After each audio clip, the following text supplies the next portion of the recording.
Well, happy Friday. Todd Warren here in the Forecast Center with a look at our weather week ahead here on ArkLaTexHomepage.com. And we do have some big-time changes on the way for next week with, believe it or not, the possibility of seeing temperatures down close to records for parts of the ArkLaTex here heading into the middle of next week. Out there right now, we do have upper-level high pressure. You can see it covering basically the southern two-thirds of the country right now, producing quite a bit of heat that you've been hearing about in the news. Within this ridge, we do have a little disturbance here off to our east, which is producing some scattered thunderstorms over much of Alabama. Do also have a few sea breeze storms over South Louisiana. Might see this little system give us a shot mainly Sunday, but most of our rain in the week ahead will hold off for a cold front, which will arrive as we look ahead to Monday and Tuesday. Meantime, temperatures ahead of that front will stay above normal tonight as we'll see lows in the mid-70s, 76 again in Shreveport, 75 in Texarkana, 76 degrees in Marshall. Daytime highs tomorrow should recover back up into the low to mid-90s, looking at 91 degrees in Hope, 94 in Texarkana, 95 in Shreveport, and 93 for your high temperature tomorrow in Center, Texas.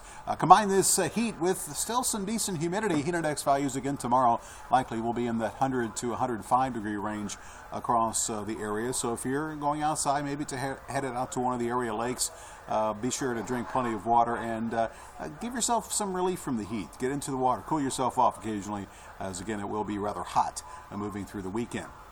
As far as rainfall, not too much to worry about. Looking at Robin's Soda Futurecast, you can see the mostly clear sky across the region during the night tonight. A very slight chance we might see a spotty shower move into the southern sections of the area. You can see mostly clear sky for most of the nights tonight. Might see a few low clouds across parts of the area late. And then as we head through Saturday, partly cloudy. Again, mainly dry, very low-end chance for a pop-up shower thunderstorm, but chances 10% or less. There's really nothing too much to worry about. And then as we go through Saturday night, we'll see a partly cloudy sky in Sunday, and we close the weekend with about a 20% shot of seeing that scattered thunderstorm, mainly over northwest Louisiana and deep east Texas, south of Interstate 20 is where that chance will mainly reside to close the weekend Sunday. We'll see that activity wrap up Sunday evening, and then for Monday, we'll be watching a cold front, which will be making its way into the area. Take you through Sunday night. You can see the rain associated with the front still a little bit to our north and northwest.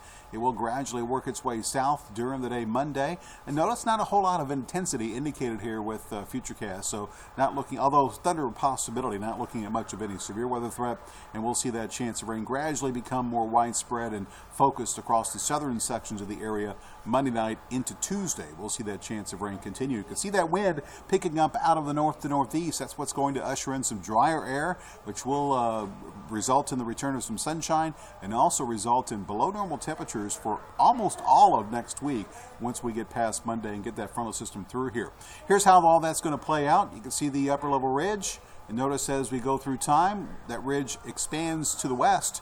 Well, here comes that front with a pretty good trough developing over the northeastern quarter of the country.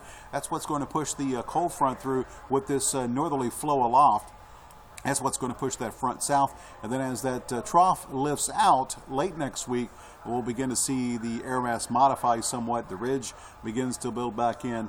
And looks like we have two pieces of the ridge, one in the west, one in the east, and sandwiched in between. We might start to see that chance for the afternoon thunderstorm return for Friday and next week as temperatures try to eventually work their way back up to normal. As far as rainfall potential, again, nothing too heavy as most locations across the north and western sections of the area. If this model plays out, we'll see amounts less than a quarter of an inch. I do expect to see some rain in Idabel and DeQueen, but definitely it will not be as much as we expect to see further to the south of Interstate 20, where a half an inch to an inch of rain will be a possibility in spots. So that said, here's a look at how all this plays out temperature-wise in the week ahead.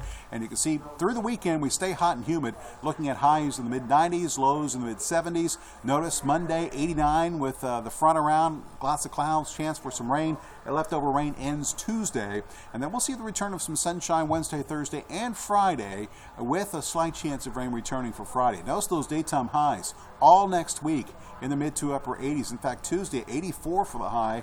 Looking ahead to nighttime lows in Shreveport now looks like mid-60s. I looked up records.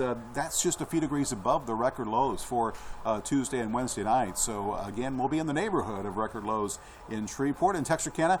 Looking at your best rainfall chance probably Monday That chance will probably end very early Tuesday, as we'll see the return of some sunshine Wednesday and Thursday. Highs in Texarkana mainly next week in the mid-80s. Overnight lows, you can see 63 both Tuesday and Wednesday night, and we'll start to see that air mass modify again towards the end of the week. So the weekend stays hot and humid. Very slight chance for some rain Sunday. Most of the rain that we'll see in the week ahead will be Monday night, perhaps into parts of Tuesday, and then we'll see pleasant conditions for the end of July as we move through the last half of next week.